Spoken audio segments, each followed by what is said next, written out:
Bonjour tout le monde, Serge Bonin sur la page de la chaire publique Allier. Vous savez qu'à la chaire, on fait beaucoup de conférences en présentiel, mais on fait aussi des diffusions en direct. Alors, on a deux invités aujourd'hui, Nadia Taoubi et Chaloum Pierre. Merci beaucoup d'être avec nous autres. Aujourd'hui, on va parler de blockchain, de cybersécurité. Peut-être faire un tour d'horizon de ce qu'on fait au département de génie logiciel. Bon, au départ, j'ai un peu confondu. J'avais l'impression que c'était un peu tout relié au blockchain, mais il y a des affaires quand même très différentes. Peut-être nous faire un tour d'horizon de ce qui se fait en recherche de ce côté-là. Oui, au département d'informatique, on a travaillé on a un beau groupe qui travaille sur la sécurité informatique et on s'est attaqué à deux volets. Le volet sécurité dans les réseaux, et puis là, j'ai travaillé moi-même aussi sur la sécurité des protocoles cryptographiques. Okay. Comment nous assurer que quand on communique des données, même si ces données-là sont cryptées, il n'y aura pas de fuite à des oreilles indiscrètes. Okay. Là, c'est pas des oreilles, c'est des disques durs. Oui. Et alors, il y a ce volet-là. Mm-hmm. Et puis le volet application, on peut l'appeler détection de code malicieux. Okay. Alors, il y a ça. Puis récemment, on a essayé d'appliquer ça à d'autres domaines, par exemple comme la détection des courriels indésirables et de les classer. On utilise les avancées en intelligence artificielle pour ça. Détecter les emails, les spams, okay.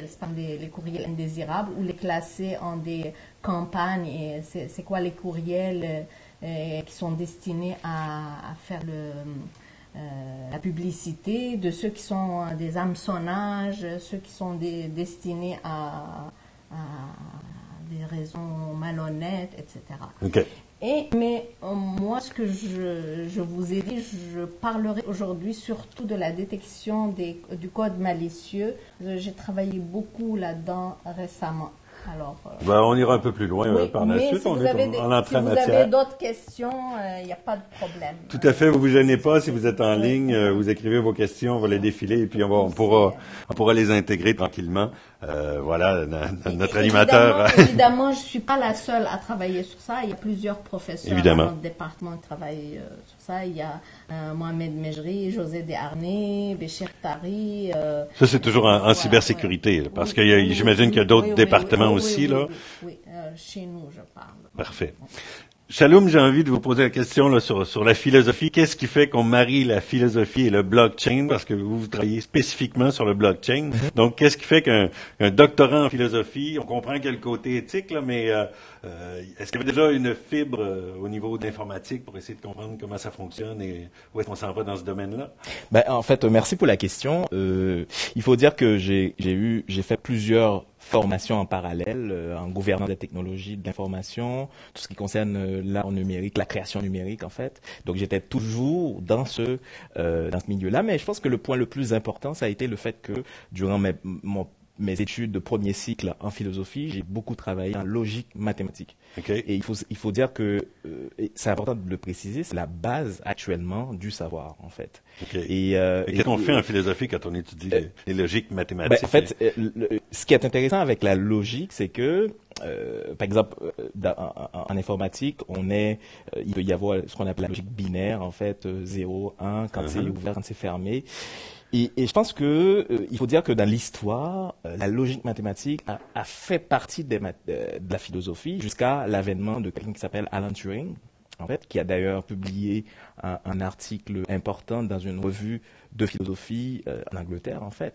Et jusqu'à présent, le lien avec cette discipline-là, eh bien, elle est très fort, il est là, okay. Même si actuellement la logique mathématique est devenue un élément essentiel de l'informatique. Donc je pense que mon ancrage avec ce domaine-là, c'est la logique mathématique, puisque j'en ai fait beaucoup, et c'était ça en fait qui était essentiellement, en tout cas en grande partie, durant mon premier cycle d'études, en fait, j'en ai fait énormément. Okay. Donc voilà, c'est le lien. La première question que je veux vous lancer, d'abord, qu'est-ce que c'est le blockchain et qu'est-ce que ce n'est pas aussi, pour un peu déterminer sur quoi vous travaillez chacun de votre côté, là. Comment on fait pour distinguer un peu ce sur quoi les protocoles sur lesquels vous travaillez versus le blockchain comme c'est tel? ça. Ben, une très bonne question. En fait, la blockchain, c'est une technologie. On dit la blockchain. En fait, on peut dire, on peut dire aussi, ben, il y a certaines personnes qui disent le, puis il n'y a pas de problème, en fait. Ouais, ben, moi, j'ai souvent entendu le, mais. Oui, mais, en fait, moi, je dis plus là, mais bon. Okay. Mais ça serait les deux se disent, en fait. Voilà, ok. C'est ça, ben, il y a c'est comme après-midi, une ou un. C'est comme des mots comme ça.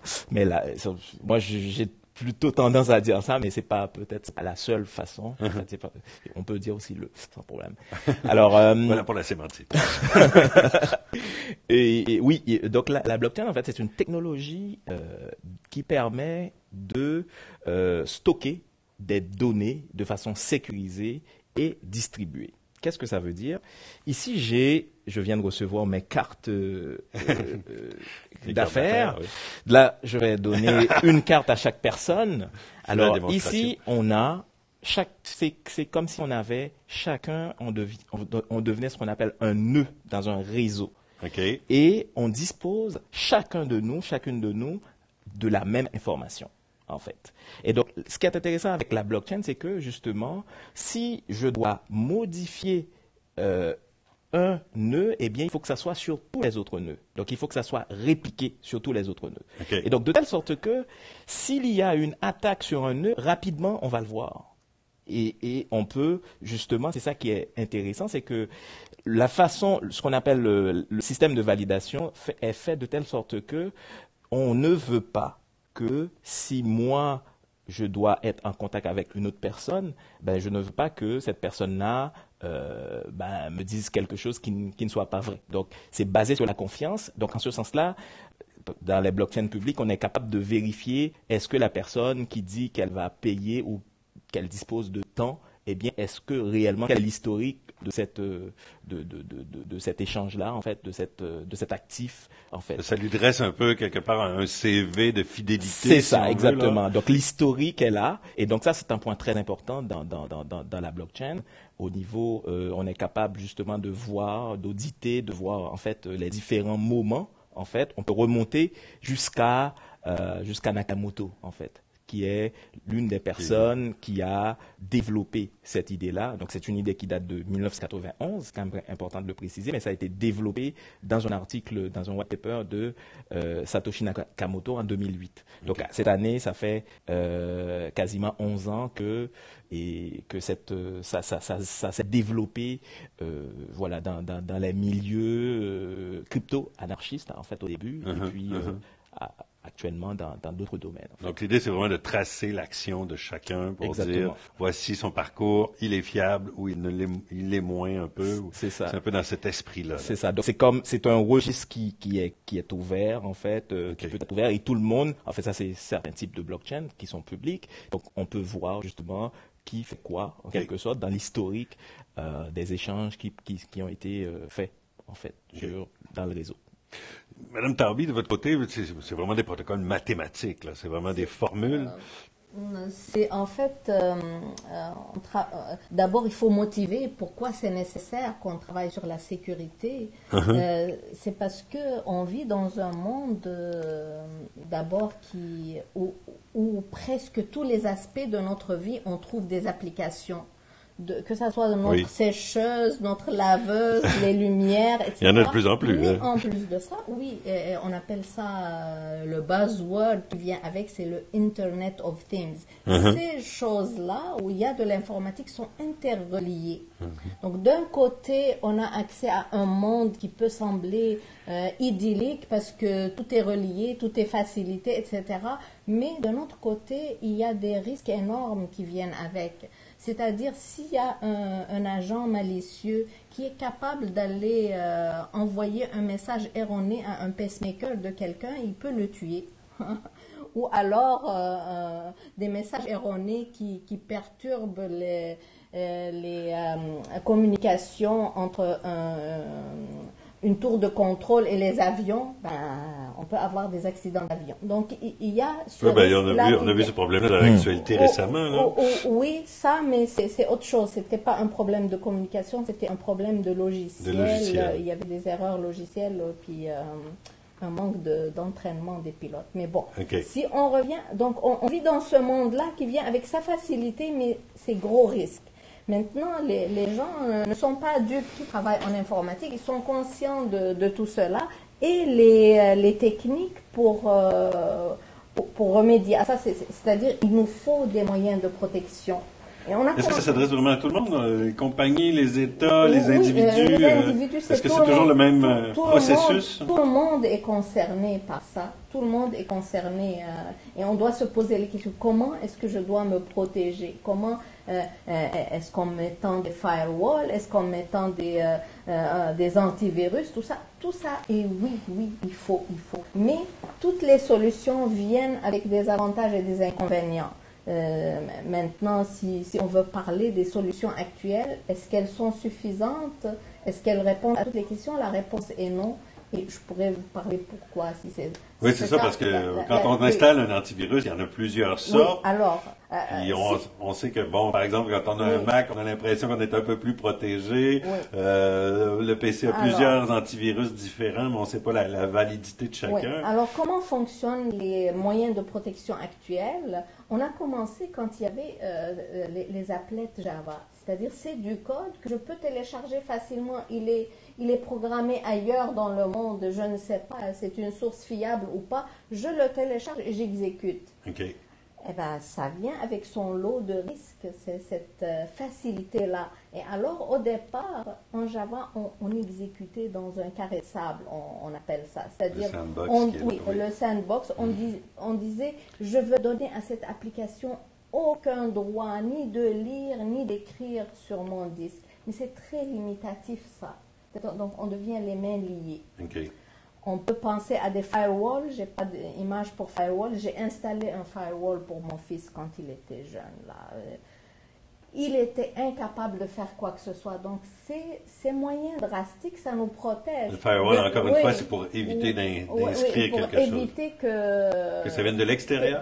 Que de l'extérieur, il y a quelque chose qui vient jouer avec mon ordinateur ou afficher quelque chose. Mais ça nous empêche, nous aussi, de faire des choses. Ça nous empêche d'aller chercher sur Google toutes les applications. Mon fils, il ne pouvait plus rien faire quand je lui ai installé les firewalls. Donc, ça vient avec des limitations qui sont handicapantes. On ne peut plus faire ce qu'on veut. Et alors, c'est quoi il nous faut quelque chose de plus flexible. Donc, les antivirus, on a pensé aux antivirus, ça existe depuis longtemps, mais les antivirus, comment ça fonctionne? Ça a besoin de connaître les attaques. Et on associe à chaque... les attaques s'effectuent à travers un petit code ou un gros code, mais ça vient avec une signature. Alors, on cherche cette signature, c'est-à-dire ça peut être 2-3 instructions, des lignes du code que je dois détecter tel quel dans le code que je m'apprête à exécuter. Si je les trouve, je dis non, ça c'est un virus. Sauf que cette méthode des antivirus, vous voyez, souvent on nous dit il faut mettre à jour votre base de données d'antivirus. Alors on la remet à jour parce qu'on a de nouvelles signatures qu'on devrait rajouter. Sauf que quelqu'un qui fait ce qu'on appelle l'obfuscation, il peut déjouer ça. L'obfuscation? L'obfuscation, c'est-à-dire j'obscurantise, je camoufle mon attaque. J'ai la même attaque, pour qu'elle soit détectée. Mais au lieu que ça soit comme la signature qui se trouve sur votre base de données, eh ben, je vais la faire de façon camouflée. Ce qui fait qu'on déjoue les antivirus. Comment faut-il faire? Comme un vrai virus dans la vie pour le corps qui s'adapte et qu'on doit combattre d'une autre façon. Comment faut-il faire? Il y a eu aussi les contrôles d'accès. On dit, ben voilà, je vais donner le contrôle d'accès à telle personne ou à tel agent ou à tel logiciel et pas à tel logiciel selon la provenance, etc. Mais ça non plus, c'est pas suffisant parce qu'une fois que je vous ai donné l'accès, que je vous fais confiance, vous, par exemple, vous avez le droit de lire mes données confidentielles et d'aller écrire dans un fichier public. Et puisque vous avez le droit de lire mes données confidentielles, ça se peut que vous ayez écrit quelque chose dans les fichiers publics accessibles à tout le monde, incluant les intrus malicieux. Ça se peut que vous ayez écrit des choses qui dépendent, qui sont influencées par mes données confidentielles. Donc, comment faire tout ça? C'est ce que je vais vous parler tout à l'heure, à la deuxième question ou troisième. Oui, bon, on a déjà avancé. Monsieur Pierre, au Québec, par rapport au blockchain? Est-ce qu'on est assez avancé par rapport au reste du monde? Est-ce qu'on est dans la bonne vibe, dans le bon sens? Ben, il faut dire que c'est un domaine qui se développe, en fait. On est quand même, il faut le dire, au début. On est, par exemple... Est-ce que c'est lié beaucoup à l'intelligence artificielle? Parce que le gouvernement est en train d'investir beaucoup pour développer ça. Il y a un grand centre à Montréal. Oui, et fait que c'est des domaines qui travaillent ensemble, en quelque sorte, parce que c'est important de sécuriser les données. C'est une manière justement, par exemple avec la cybersécurité, en fait, une façon distribuée de protéger les données quand on les met sur des nœuds dans un réseau. En fait, donc ça c'est quand même une façon justement pour l'intelligence artificielle d'avoir des données qui sont protégées en quelque sorte. Et au Québec en particulier, il y a plusieurs universités qui commencent à s'y intéresser. Mais disons que c'est peut-être pas les universités, c'est plus des personnes, des professeurs. Par exemple, on a les universités, on est à l'Université Laval. À l'Université Laval, il y a un intérêt pour la blockchain. Par exemple, au département, à la faculté de droit, il y a une professeure qui travaille sur cette question. Il faut dire que c'est l'un des domaines dans lequel ça commence à impacter énormément. Parce que la question de l'identité, la signature numérique, la question de l'authenticité, par exemple, d'une donnée, si quelqu'un inscrit une donnée, est-ce que c'est vrai ou pas? Donc, il faut trouver des stratégies, en fait, pour pouvoir, pour dire c'est vrai, en fait. Donc, il y a quand même des enjeux importants pour les notaires, les avocats, en fait. C'est des domaines intéressants. Donc, c'est des domaines qui sont appelés à changer, à bouger un peu parce que, voilà, ça vient avec, justement. Parce que c'est une technologie qui est ouverte quelque part, parce que c'est pas toujours un professionnel avec le sceau de la confidentialité qui va inscrire une donnée. C'est monsieur, madame, tout le monde qui peut tranquillement se construire un peu son... C'est ça. Et là encore, historique. Justement, et c'est pour ça que c'est important de responsabiliser ces personnes-là pour qu'elles comprennent que quand on ajoute une donnée, c'est une donnée qui devient immuable. Et ça, c'est très important de le préciser. Donc, une donnée qui est inscrite dans un serveur qui est répliqué dans plusieurs autres, eh bien c'est une donnée qui est éternelle en quelque sorte. Okay. On peut pas la modifier. C'est ça la beauté de la chose. Mais maintenant, il faut s'assurer que la donnée qui va être justement inscrite, eh bien elle est authentique en fait. Donc ça c'est un point très important. Il y a aussi à l'ETS, il y a un nouveau professeur qui travaille spécialisé dans la blockchain. Il y a à l'université Concordia. C'est des cas isolés. Là, oui, c'est des cas isolés. C'est ça. C'est certains profs qui s'intéressent à ça. Et puis bon, vu que c'est un mot buzz aussi, donc tout le monde s'y intéresse. Voilà. Donc il y a quand même quelques. Encore dédié à ça.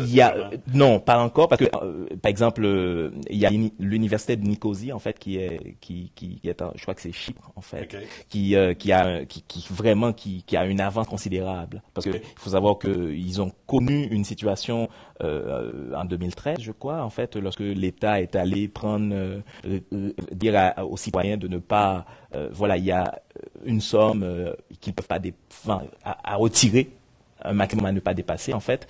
Donc eux, ils ont une grande avance par rapport à ça. Il y a quelques pays qui sont quand même où ça se développe beaucoup, mais au Québec, ça commence tranquillement.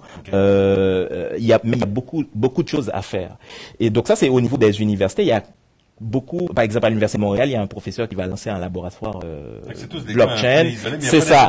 C'est ça. Il n'y a pas Chicoutimi, tout à fait. Mon étudiant, c'est ça. Il y a quelques.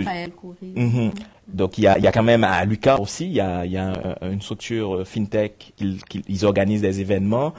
Donc il y a quand même un intérêt. Il y a au Cégep cette fois aussi. Ils donnent une formation en fait pour les professionnels en formation continue. Donc il y a quelques initiatives par-ci par-là qui montrent qu'il y a un intérêt, un grand intérêt. Et en parallèle, il y a aussi des entreprises. Des entreprises, des compagnies privées. Qui, on pourrait voir, par exemple, l'image qui montre C'est ça en fait. Bon là j'ai pris quelques entreprises. À Québec il y a Hydralab, il y a Blockchain Cities. Et là en parlant de ça, on va toucher à différents domaines parce que ça s'applique vraiment sur un large éventail. C'est ça. On parlait du droit tout à l'heure, mais il y a d'autres domaines. On va en parler peut-être un peu plus tard. On peut basculer en même temps en parlant des compagnies. Qu'est-ce qu'elles font? Par exemple, on a EVA ici qui est dans le domaine de la mobilité, donc tout ce qui est une sorte de coopérative de voitures en fait pour. Ça c'est le nouveau concurrent d'Uber là, EVA, c'est ça. C'est ça, ça serait ça. Avec les nouvelles règles de taxi qui sont dans l'actualité. Qui se base sur le modèle de la coopérative en fait, des coopératives.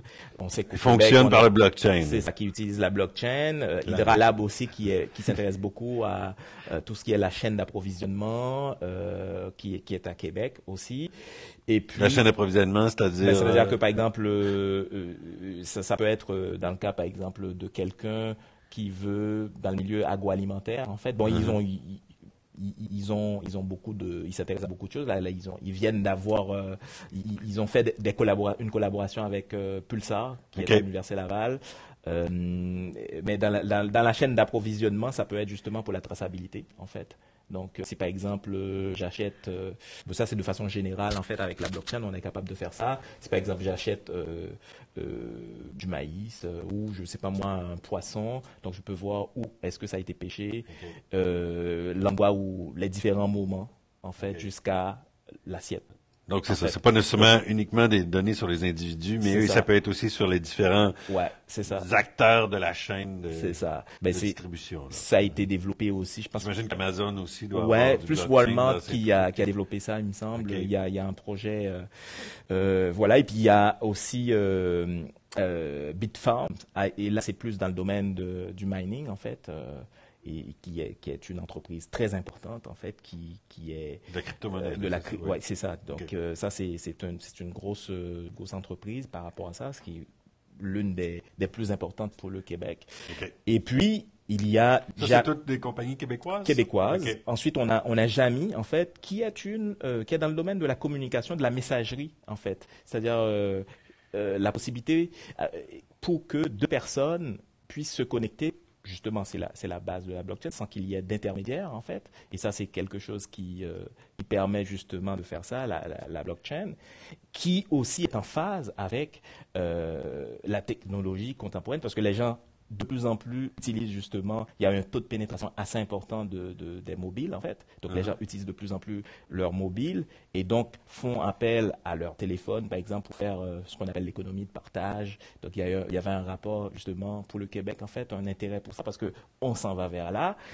Mais ça prend aussi une technologie qui permet de faire ces échanges. Par exemple, si je veux payer, donc ça prend une technologie qui permet de sécuriser si je veux justement faire un paiement entre deux personnes. Et c'est là où la blockchain devient une technologie qui est en phase avec cette demande de confiance, pas seulement cette demande d'échange de pair à pair, sans passer par un intermédiaire, mais aussi cette possibilité justement de savoir que c'est la personne avec qui je crée un lien, et c'est une personne sur qui je peux compter si elle me dit qu'elle va me payer, etc. Donc ça, c'est vraiment ces choses-là, ces éléments-là qui sont liés à l'évolution de la technologie que la blockchain est venue ces enjeux auxquels cette technologie-là répond, en fait. Et puis, bon, le Blockchain Cities, c'est plus au niveau médical. On va y revenir un petit peu, après. Je vais basculer un peu, les approches utilisées pour préserver la confidentialité des données. Là, c'est des termes que moi, je ne maîtrise pas, là, l'approche statique, dynamique et hybride. Peut-être que vous pouvez un peu nous parler de ce que vous faites et de ce qui est fait et de ce qui peut être amélioré, en fait, par vos travaux. Oui, donc tout à l'heure, j'ai parlé des approches qui existent, qui sont courantes, qui existent, que tout le monde connaît. J'ai omis de parler un peu des protocoles cryptographiques et pourquoi est-ce que si je chiffre mes données, ça reste pas suffisant parce que il y a une image avec le protocole cryptographique. Un protocole cryptographique simple. Le protocole cryptographique, c'est avant ça. Ah, l'autre. C'est avant de parler des approches actuelles. Avant ouais. C'est les Bob et Alice qui communiquent. Oui, c'est ça. Alors, même si on chiffre nos données, pourquoi est-ce que tout à l'heure j'ai parlé pourquoi les antivirus c'est pas suffisant, pourquoi le bloc de sable ou les firewalls, le carré de sable ou le firewall c'est pas suffisant, pourquoi le chiffrement des données c'est pas suffisant? Parce que même si on chiffre nos données, on doit les communiquer quelque part. Et les protocoles de communication sont des programmes qui sont très très petits en termes de lignes de code. Mais on peut en exécuter plusieurs versions en parallèle. Et les intrus peuvent utiliser leur capacité de voir tous les paquets de données qui transitent sur le réseau. Ils peuvent déduire des données en faisant travailler des agents qui veulent communiquer à leur compte sans qu'on le sache. Puis ça, c'est un exemple sur l'image. Bob et Alice veulent communiquer ensemble, mais il y a un intrus qui se fait passer pour Alice auprès de Bob et pour Bob auprès d'Alice. Et puis comme ça, il obtient les données qu'il veut sans avoir à déchiffrer ni à avoir la clé publique, etc. Le danger, c'est évidemment les mots de passe, les accès à des comptes de banque et tout ça. Là, toutes les données confidentielles, on peut aller. Mais bon, ce protocole-là, il a été corrigé, mais tout ça pour dire que c'est pas assez. Et alors, qu'est-ce que nous, on fait? Ça, c'est au niveau du réseau. Au niveau des applications, je vous ai parlé que les antivirus détectent des signatures connues. Mais si on camoufle, qu'est-ce qui va se passer? Et les contrôles d'accès sont pas suffisants parce que une fois qu'on a l'accès, on peut faire ce qu'on veut des données auxquelles on a accès. On peut les écrire à des endroits publics qui, ces endroits publics ou ces fichiers et tout ça sont vus par des intrus. Et alors, qu'est-ce qu'on fait? On va au niveau des applications, ce sur quoi je travaille avec mes collègues et mon équipe, on va ouvrir le code d'une application, comme le montre la figure qui va... La figure suivante. La figure suivante. On va examiner le code. On va voir où s'en vont les... Voilà, l'application, au lieu qu'elle soit une boîte noire, on va l'ouvrir, on va avoir une loupe à la Sherlock Holmes et on va analyser ces instructions de l'application pour voir qu'est-ce qu'elles font subir aux données. Et quel est l'objectif de ça? Si vous mettez l'autre image, là, l'application a accès à des données confidentielles et à des données publiques. Ça, je simplifie un peu parce que ça se peut qu'il y ait plusieurs niveaux de sécurité. Top secret, un moyen. Mais bon, admettons qu'on a juste deux niveaux, public et confidentiel. On ne veut pas que... on appelle ça la propriété de non-interférence. On veut pas, donc l'application va lire des données, va les traficoter par des calculs internes et va écrire à des endroits ou envoyer sur le réseau et tout ça. Je ne veux pas envoyer à une destination publique des données qui ont été influencées par des données confidentielles.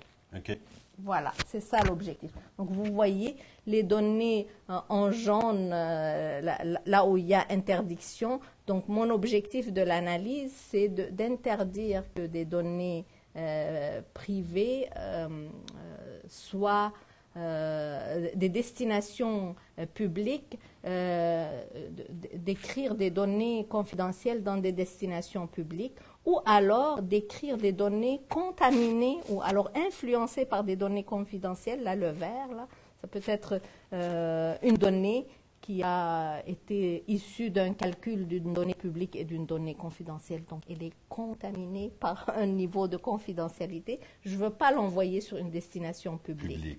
Parce que les intrus peuvent deviner c'est quoi. Et comment on fait pour distinguer l'une et l'autre? Parce que ça reste des codes, c'est quand même... Oui, non, ça reste que moi, en tant qu'utilisateur, je sais par exemple que ma liste de contacts, c'est des données confidentielles. Mes photos, ce sont des données confidentielles. Je sais que vous êtes un ami, je me permets de vous envoyer. Donc, votre disque dur, c'est une destination autorisée par moi. Et donc, on étiquette les sources de données et les destinations par des niveaux de sécurité. Par exemple, je dis que le réseau de l'Université Laval, c'est public. Je ne veux rien envoyer là-dessus. Mais si j'ai un réseau local entre lui, vous et moi, là, je peux me permettre d'envoyer des données là-dessus. Et donc, les réseaux sociaux, c'est dangereux aussi. Oui, on va étiqueter on va étiqueter les sources et les destinations par des niveaux de sécurité et on va voir comment évoluent les données à l'intérieur du programme en scrutant les instructions du code. Okay. Et on va deviner, on va inférer les données, quel est le niveau de sécurité des données qu'on va mettre. On va utiliser des logiques constructivistes pour inférer ce niveau de sécurité à partir de ces étiquettes et de ce qu'on... Mais c'est toujours des simulations ou vous travaillez sur On travaille, là on vient à l'approche statique et dynamique. On peut travailler sur le code sans l'avoir exécuté. Je sais que ce code-là lit de ce fichier, on va sur ce réseau et donc je peux l'analyser. Et quand je lui donne l'étiquette sûre, c'est que je suis certaine qu'il ne contrevient pas à la confidentialité. Quand je ne suis pas sûre, parce que c'est un problème difficile, on les appelle problèmes indécidables. Ça, c'est un résultat de votre ami Turing, dont vous avez parlé tout à l'heure. Quand je ne sais pas décider, je vais quand même sacrifier l'application. Je dis, ça, c'est pas sûr. Ça, c'est au niveau statique. Et quand quand je suis sûre que ça divulgue des données, aussi, je vais sacrifier l'application. Mais là, on sacrifie beaucoup d'applications. On appelle ça des faux positifs. Okay.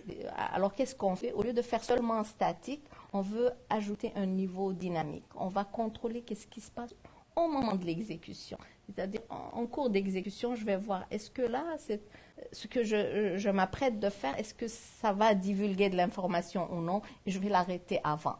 Donc, on essaie de faire de la prévention, quelque part. La prévention, c'est statique complètement. Là, c'est dynamique. Je contrôle et j'arrête avant d'exécuter. Mais bon, là, c'est une décision drastique. Ou alors, s'il ne se passe rien, si je suis sûre. Mais là aussi, c'est difficile de détecter dynamiquement tous les flux parce que le code qui ne s'exécute pas peut aussi révéler des informations. C'est-à-dire, le fait de ne pas avoir écrit quelque chose ici, ça peut me dire, ah oui, mais vous n'avez pas écrit ici parce que c'est soumis à une condition qui, elle, est confidentielle, donc je la devine. Et alors, on veut arrimer les deux. On veut faire combiner statique et dynamique pour que l'agent malicieux ne soit pas capable d'inférer mes données confidentielles, même si cette inférence est effectuée à partir de gestes que le moniteur a fait, le moniteur de sécurité. Donc, c'est sur ça qu'on a travaillé. C'est fondamental, c'est basé sur la sémantique des langages. Et puis, on peut, quand on prouve que c'est correct, là, vous pouvez mettre la photo avec les formules mathématiques. Un peu plus loin. Oui.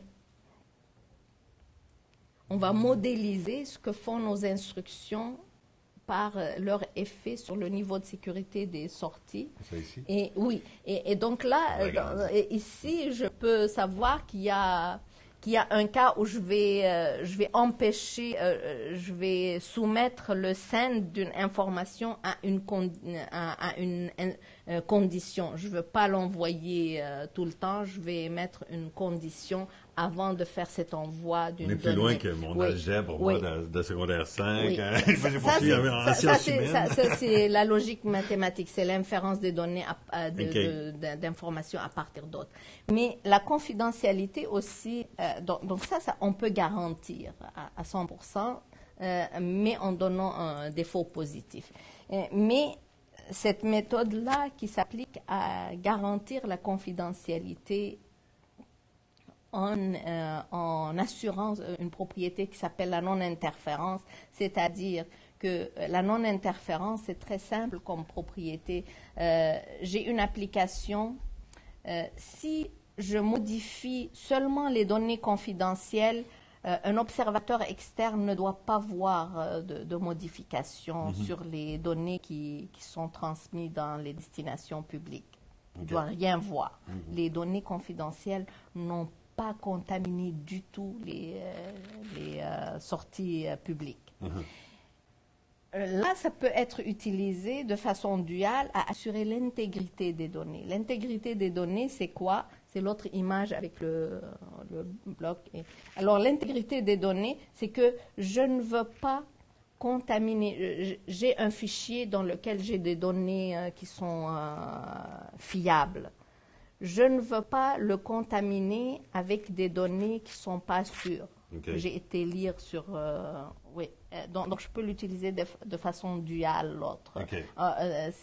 Tout revient à comment étiqueter. Et puis, je peux utiliser le même mécanisme. On travaille sur les entrées, les sorties. Oui, okay. C'est ça. Et on scrute le code. Ou alors on l'instrumente, ce que j'ai parlé tout à l'heure, la combinaison de dynamique et de statique. On instrumente le code en insérant des gardes qui surveillent avant d'exécuter l'instruction. Voilà. Avec le bulle blanc.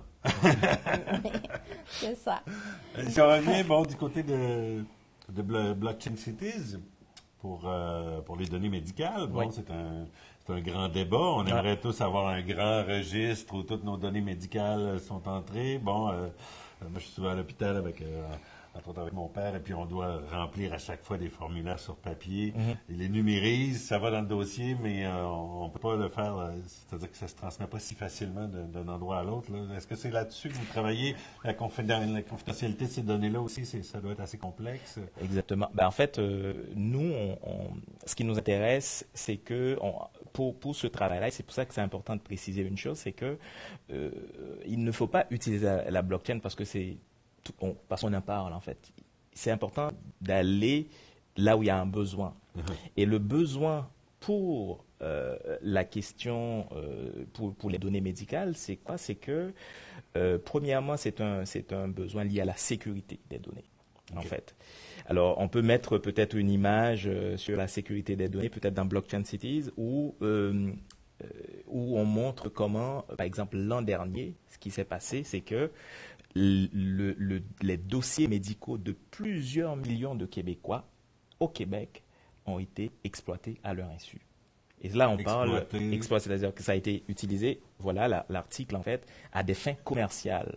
Potentiellement, il y avait justement une enquête. C'est ça la question. Maintenant, justement, il devait y avoir une commission pour enquêter là-dessus. Parce que c'était énorme en fait. Mais il faut dire que c'est un phénomène qui n'est pas que propre au Québec, c'est un phénomène mondial parce que les données médicales coûtent très cher. Par exemple, une donnée médicale, selon Blockchain Partner, en fait, qui a fait une étude là-dessus, une donnée médicale coûte 20 fois plus cher qu'une donnée bancaire en fait. Okay. Pourquoi? C'est parce que... Compagnie d'assurance. Justement, c'est parce qu'il y a beaucoup d'éléments là-dedans. C'est-à-dire que, par exemple, une compagnie d'assurance a besoin de données pour savoir comment réagir. Une compagnie pharmaceutique, les compagnies pharmaceutiques ont besoin aussi de données pour pouvoir proposer des médicaments. Donc, ça leur prend des données, en fait. Alors, qu'est-ce qui arrive? C'est que actuellement, il y a des compagnies qui se sont spécialisées dans ce qu'on appelle le cybercrime, comme un service. C'est un business qui vaut plusieurs milliards, en fait. Okay. Donc, que font ces compagnies-là? Elles vont aller faire des cyberattaques pour récolter des données, en fait. Et donc, c'est pour ça que la question a été posée l'an dernier. Pour qui, en fait, cette exploitation-là a été faite? Ou par qui ça a été fait, en fait? Donc, c'est ça la question. Parce que, justement, on sait tout de suite aux compagnies d'assurance qui demandent si on a des informations confidentielles sur quelqu'un, ils peuvent refuser de l'assurer tout simplement. C'est ça. Pour pas avoir ce risque-là. Voilà. Bon, ça c'est un premier point qu'on a lorsqu'on a fait notre analyse de besoin, on s'est rendu compte qu'il y avait ce besoin de sécuriser les données. En fait. Deuxième point, c'est la propriété des données. Pour le Canada, en fait, moi, en tant que patient, je suis propriétaire de mes données. Sauf que concrètement, je dépends, je dois faire une demande, etc., pour avoir accès à mes données. On doit me répondre à ma demande. Et ce qui arrive, c'est qu'on est dans ce qu'on appelle des systèmes hérités, en fait, des systèmes qui sont centralisés. Quand on est dans des systèmes centralisés, des architectures centralisées, qu'est-ce qui arrive? Eh bien, l'administrateur du système, eh bien, ça arrive que il y a des problèmes, que ça soit à cause de cette personne-là que certaines données soient exploitées, en fait. Donc, autrement dit, la façon dont certaines entreprises traditionnelles utilisant le système hérité, que ce soit les banques, etc., les compagnies d'assurance, de façon classique, ce système-là qu'ils utilisent, eh bien, c'est un système qui est problématique, qui peut être très critique, parce que justement, comme c'est arrivé l'an dernier, eh bien, ça le montre clairement, eh bien, on peut avoir accès à ces entrées dans ces dossiers-là, en fait. Et donc, c'est par rapport à ces enjeux, en fait, que nous, on a pensé faire appel à la blockchain, parce que justement, la blockchain permet de donner au patient le pouvoir sur ces données, en fait, sur son dossier, en fait. Donc, c'est lui qui est capable de générer une clé et de partager cette clé-là avec qui il veut. Et donc, même si, par exemple, je vais à l'hôpital, mes données sont enregistrées, par exemple, dans un hôpital qui est à Québec, ou je vais à Montréal, mon dossier est enregistré dans un hôpital, mais l'hôpital n'a pas le droit d'entrer dans mes données sans que je le sache, sans que ce soit moi qui lui donne cette permission-là. Okay. Et donc, nous, on a développé justement une application justement qui permet de faire ça, donc qui permet justement au patient de prendre le contrôle total de ces données. Okay. Donc, c'est lui qui va arriver, par exemple, chez le médecin, et puis en moins de 10 secondes, il va générer sa clé. C'est lui qui autorise le médecin à consulter à ce moment-là. C'est ça. Et pendant un certain temps. C'est-à-dire que on est dans ce qu'on appelle... C'est ça. On est dans des données granulaires. Par exemple, si dans mon dossier médical, il y a des données liées à ma santé mentale, ben, je n'ai pas envie forcément que quelqu'un ait accès à ça. Donc, il y a certains types de données que je ne vais pas partager avec une entité, en fait. Donc, à ce moment-là, moi, je vais déterminer que tel type de données va être partagé pendant une durée bien déterminée, en fait. Donc, ça veut dire que la personne est capable, justement, à ce moment-là, de partager, si elle le veut bien, ces données avec un centre qui fait un travail, par exemple. On est dans le domaine de la maladie chronique. Il y a beaucoup de centres de recherche qui travaillent là-dessus. Et donc, on peut peut-être montrer dans Blockchain Cities certaines photos, en fait, pour montrer notre application, l'application qu'on a développée. Voilà. Donc là, nous, on a un partenariat avec le CHU, en fait, pour tester le projet, l'application, un petit peu plus loin.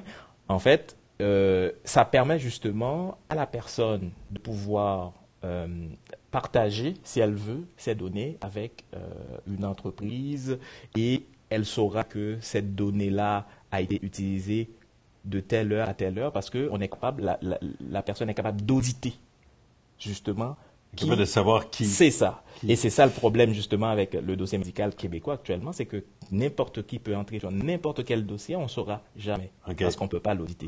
Nous, on donne la possibilité justement pour que le patient... C'est en développement en ce moment. C'est déjà fait. Ça fonctionne. C'est ça, en fait, on va commencer à... Est-ce que le gouvernement est votre client? C'est en train de... on est en train de travailler là-dessus. C'est ça. Donc mais est-ce qu'il n'y a pas une similitude un peu, parce que l'objectif, ça serait ça aussi, quelque part, d'ouvrir la porte au moment où on le veut, puis de la refermer au moment où on le souhaite aussi? C'est-à-dire, nous, on pourrait venir prendre toutes les applications qui accèdent aux données que l'on veut protéger et vérifier si elles font bien ce qu'elles veulent, ce qu'elles disent qu'elles font. OK. On a une question de Julie, on va prendre une petite question. Question du public. Certains disent que la chaîne de blocs sera dépassée par l'arrivée des ordinateurs quantiques. Qu'est-ce que vous en pensez? C'est pas demain la veille? Les ordinateurs quantiques, oui. Donc, sans entrer dans une grande réponse technique, est-ce qu'il y a des possibilités que ces ordinateurs soient assez puissants pour déchiffrer la chaîne de blocs? Donc, peut-être d'abord préciser qu'est-ce que c'est les ordinateurs quantiques, là, pour le commun des mortels. Ça a l'air un peu ésotérique et on ne sait trop, c'est difficilement tangible. Là, vous dites que c'est vraiment pas demain la veille. Pas demain la veille. Puis les algorithmes pour les ordinateurs quantiques, pour le moment, les algorithmes qui ont été développés, c'est l'algorithme de Shor. Il y a très peu d'algorithmes qui sont basés sur des informations, c'est-à-dire c'est des protocoles de communication où on transmet aucune connaissance a priori. Mais bon, pour le moment, c'est pas... Il y a un ordinateur quantique qui est capable de faire de calculer les facteurs de 15 en une heure. Ou mais si on le définissait, un ordinateur quantique, qu'est-ce que c'est? C'est-à-dire, c'est basé sur les capacités quantiques. Vous voyez, les éléments de base de l'information en informatique, c'est 0 ou 1. En physique quantique, on ne dit pas que c'est 0 ou 1, on dit il y a une probabilité que cette information soit 0 ou soit 1. Elle peut être 0 avec une certaine probabilité et 1 avec une certaine probabilité. Mais si je vais la lire, cette information, je modifie ces probabilités-là. Donc c'est basé sur ça, tout le raisonnement. Donc c'est un peu spéculatif. C'est pas spéculatif, c'est parce que cette ubiquité, elle existe physiquement et réellement, mais c'est très difficile à maîtriser et à faire des ordinateurs à l'échelle qui sont capables de faire tout ce que les ordinateurs actuels font. Et puis, en fait, justement, actuellement, il y a d'autres types de sécurité qui existent. C'est sûr que actuellement il y a le 256, c'est ça, la clé qui existe. Mais il y en a d'autres qui sont arrivés en fait, qui sont capables, qui rendent beaucoup plus robustes les clés. Donc ça veut dire que effectivement, si on se base sur seulement ce type de clé là, ça serait possible, mais encore que. En fait, parce que justement l'informatique quantique, c'est que justement on est entre 0 ou 1, mais dans l'informatique quantique, en fait, on peut avoir 0.0000001, etc. Donc c'est infini en fait. Donc c'est vraiment des micros. On peut aller vraiment à ce niveau-là. Dans ce sens-là, effectivement, ce serait beaucoup plus facile pour casser une clé qui est binaire comme ça en fait.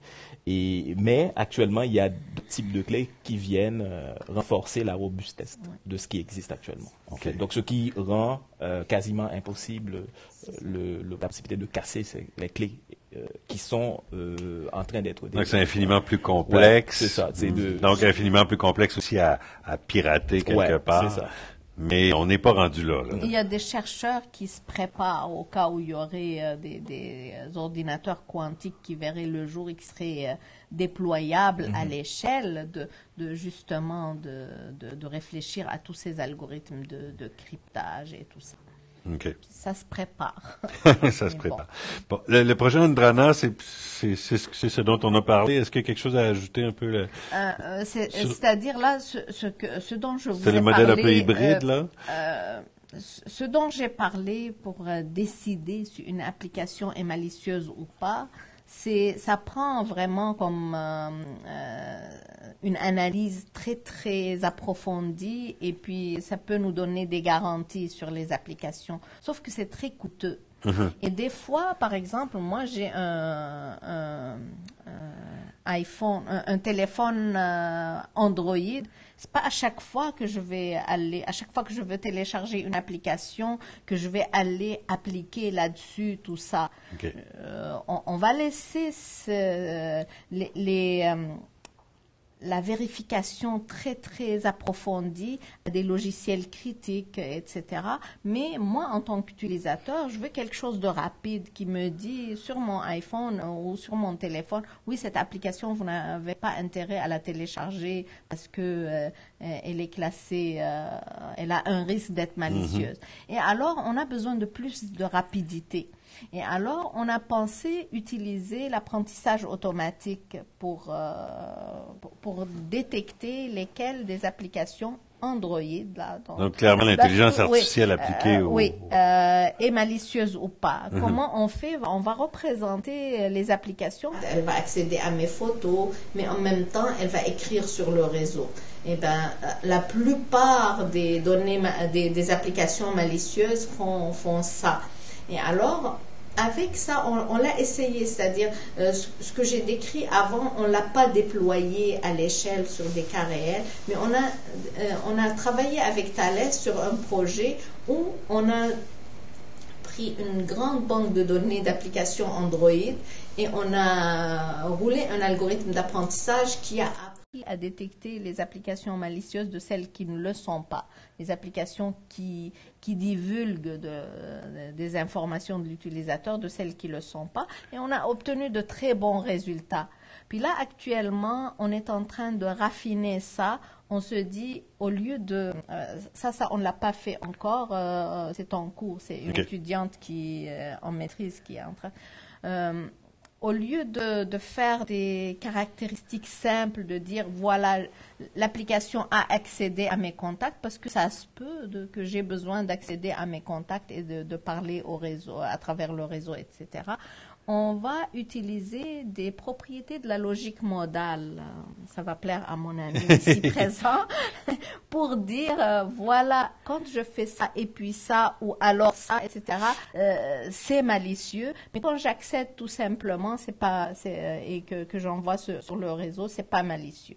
Et donc, on est en train de renforcer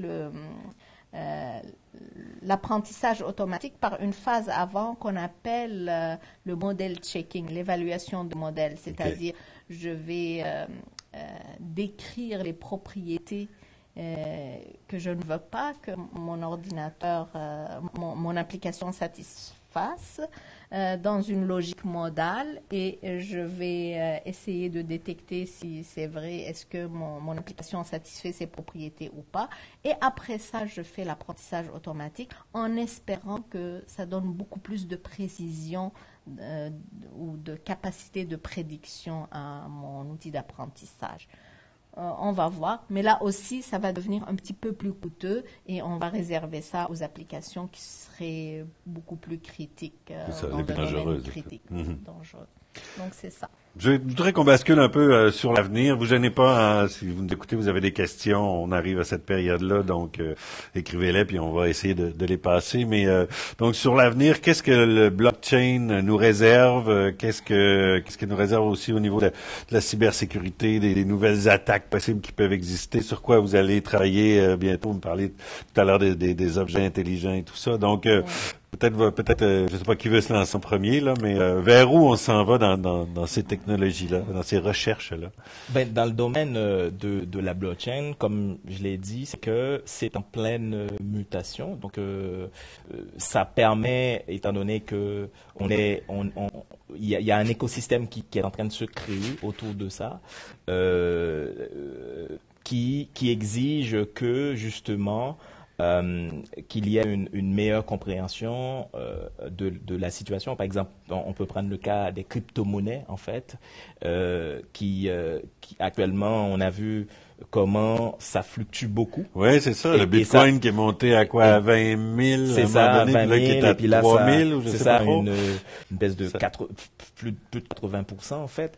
Et ça, c'est important de comprendre que lorsque certaines innovations, commence, eh bien, des fois, il y a beaucoup de changements, en fait. Ça met un certain temps. De même, par exemple, pour la monnaie qu'on appelle la monnaie bancaire, en fait.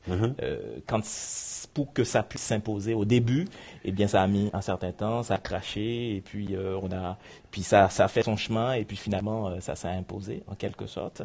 Dans le cas, par exemple, de certains types de technologie, eh bien, ça prend d'abord un cadre référentiel, en quelque sorte. En ce sens, on a vu que, par exemple, en Amérique latine, il y a quelques exemples intéressants qui montrent que c'est important. Il y a eu le cas de l'Équateur qui a lancé, l'État a soutenu une monnaie numérique, en fait. C'est un pays qui, en 2015, qui a consenti à faire en sorte que sa monnaie ne soit plus une monnaie sonnante, mais deviennent une monnaie qui est purement numérique, en fait. Ils ont éradiqué complètement la parce que monnaie. ça leur permettait justement d'éviter d'avoir tout le temps à imprimer de la monnaie, en fait. Puis il y a un exemple très très intéressant, c'est avec le cas du Venezuela, en fait, avec le Petro. Le Petro qui a indexé sa crypto-monnaie sur le pétrole. Et donc ça, c'est quand même intéressant parce que souvent, le problème, c'est la question de la valorisation de la monnaie, en fait. Parce que n'importe qui ici peut créer une crypto-monnaie, en fait. Mais ça va valoir quoi? Et c'est ça toute la question, c'est que il faut trouver une référence, en fait. Et avoir, par exemple, le pétrole comme référence ou d'autres types de références. Lingots d'or. C'est ça, exactement. C'est beaucoup une question du nombre d'utilisateurs et de la confiance qu'on a. Ça prend une communauté, en fait, parce que si moi je l'ai et puis l'autre personne ne l'a pas, ben ça devient compliqué. Donc, c'est sûr que c'est important justement de créer, de développer. Et justement, dans le cas par exemple de la crypto-monnaie, ça prend un certain temps pour créer la communauté, pour lui donner une valeur, pour que finalement, c'est-à-dire que quand on veut par exemple faire ce qu'on appelle des échanges, des taux d'échange entre telle monnaie et telle autre monnaie, pour que ça puisse être possible. Donc, ça prend un certain temps. Et je crois que même la Banque du Canada a publié un papier là-dessus, en fait, pour montrer que c'est très important. Il y a des enjeux technologiques qui sont importants. Il y a plusieurs types d'enjeux, les impacts sur la société. Donc, c'est important d'en tenir compte et ça va prendre un certain temps parce que c'est en développement, en fait. Donc, c'est pour ça que certainement, dans certains domaines, la blockchain a toute son importance. Par exemple, le domaine de la santé, c'est vraiment un domaine dans lequel il y a un intérêt fondamental parce que c'est important de savoir que les données médicales valent de l'or actuellement. Donc, les personnes comprenant ça, elles vont faire attention pour pas que leurs données se retrouvent trafiquées, attaquées par une compagnie qui se retrouve à l'autre bout du monde, parce que ça vaut énormément. Donc, c'est important justement d'avoir la technologie qui permet de les protéger. Dans ce sens-là, la blockchain, c'est un outil qui peut être très... Est-ce qu'on va toucher aussi démocratie, vote électronique? Oui, tout à fait.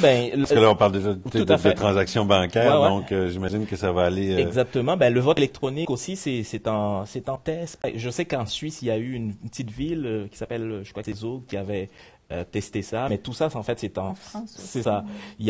C'est en train de se faire, en fait, parce que justement, quand on voit, par exemple, des phénomènes, on voit qu'il y a beaucoup de citoyens, en fait, ce qu'on appelle le cyberactivisme, comment les gens, de plus en plus, en fait, ils essayent d'être actifs dans la sphère publique et donc ça prend justement un outil qui correspond à cette réalité-là. Le cyberactivisme exige qu'il y ait justement si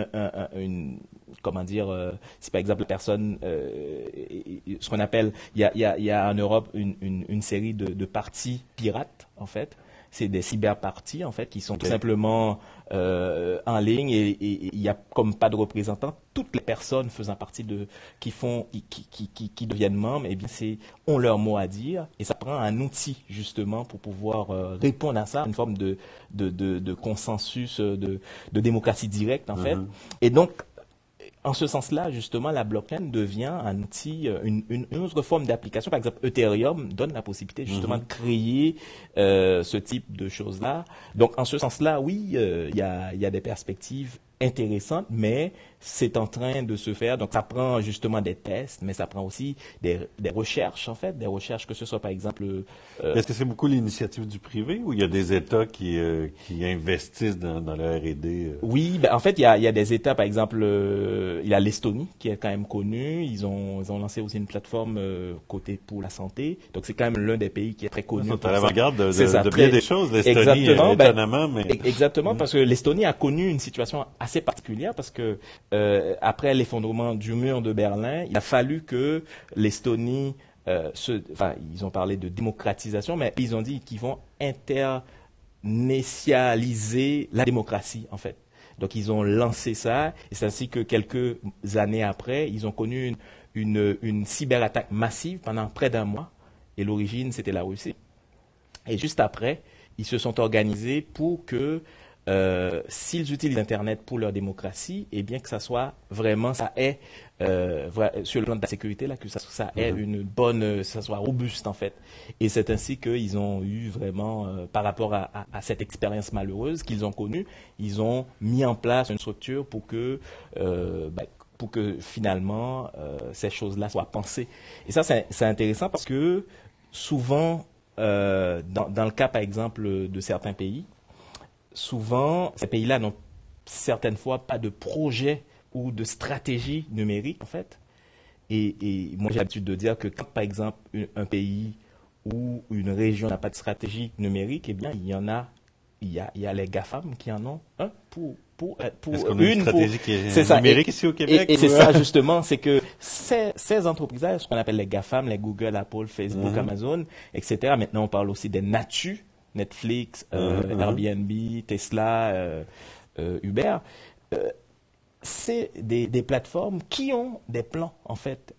C'est des espèces de multinationales qui ont... si un pays n'a pas de stratégie numérique, eh bien, c'est des plateformes qui en ont pour ces pays-là, en fait. Donc, c'est important, justement. Les imposer aux États. Ils vont, c'est ce qu'elles font, en fait. C'est ce qui se passe un peu. C'est ce qui se passe. C'est l'entrée d'Uber ici qui a bousculé un peu les choses, puis attends un peu, faut c'est là toute la différence. Et c'est ça toute la différence, par exemple, avec un pays comme l'Estonie, qui avait son plan, qui était quand même assez clair. Et c'est plutôt eux qui ont été des modèles, par exemple, dans certains domaines de développement de plateformes, en fait. Tandis que les pays qui n'en avaient pas, eh bien, ils se sont un jour réveillés un peu, bousculés par la situation. Donc, ici, je présume que c'est un peu embryonnaire ici au Québec, là, pour l'instant. C'est embryonnaire. On est réactif plus que proactif. C'est ça. En fait, mais il y a quand même des choses qui se font. Donc, c'est important justement de soutenir ces projets-là. Et c'est des projets qu'il faut à R&D qui sont, je trouve, qu'il faut continuer à soutenir. En fait. Puis au niveau de la cybersécurité, est-ce qu'on doit inévitablement aller toucher à la technologie du blockchain? On doit toucher à tout. Maintenant, en cybersécurité, faut un peu interrelier tout ça. Il y a plusieurs phénomènes qui se passent. D'abord, le cloud. On a beaucoup de données qu'on a externalisées de chez nous. Nos données sont sur le cloud. Et il y en a beaucoup de données. Le phénomène des données massives, il n'est pas un rêve, il est là. Et si on rajoute à ça tous ces objets qui peuvent avoir l'air banal et qui contiennent des programmes, des logiciels, puis qui peuvent communiquer sur le réseau, et puis qui influencent des fois notre vie, comme un pacemaker ou rien que les lampes chez nous. Maintenant, on a des applications qui les allument, qui les éteignent. Mais admettons que j'ai un ennemi qui va allumer ma cuisinière pendant que je suis absente. Moi, il va brûler ma maison. Et alors, il faut agir. Il faut qu'on pense un peu plus au phénomène de sécurité. Il y a le problème avec les données massives, par exemple, problème d'intégrité des données. Toutes ces données-là, lesquelles sont bonnes, lesquelles sont mauvaises. Et puis, il y a le problème de la vie privée. Par exemple, si je veux m'écarter un peu de mon... Et il y a encore en Amérique du Nord, peut-être au Canada, en Europe, ils ont légiféré sur la vie privée. Ici, il y a de la législation, mais il faut que ça soit plus fort. Quand est-ce que Statistique Canada, parce que des fois, quand Statistique Canada ou alors des statistiques médicales qui nous disent en moyenne, il y a tant de personnes qui vont avoir le cancer d'ici 5 ans. Des fois, rien que cette information peut révéler des données sur une personne en particulier ou un groupe de personnes. Et alors, comment faire pour protéger? Il y a plusieurs mécanismes. Il y a la confidentialité différenciée, je n'ai pas parlé aujourd'hui. Il y a des mécanismes comme ceux dont j'ai évoqué aujourd'hui où on contrôle de près tout ce qui rentre comme information, tout ce qui sort, etc. Mais il y a des fois où, quand il y a beaucoup de données, on est obligé de faire des statistiques, il y a des techniques qui se font, mais il y a du travail à faire encore.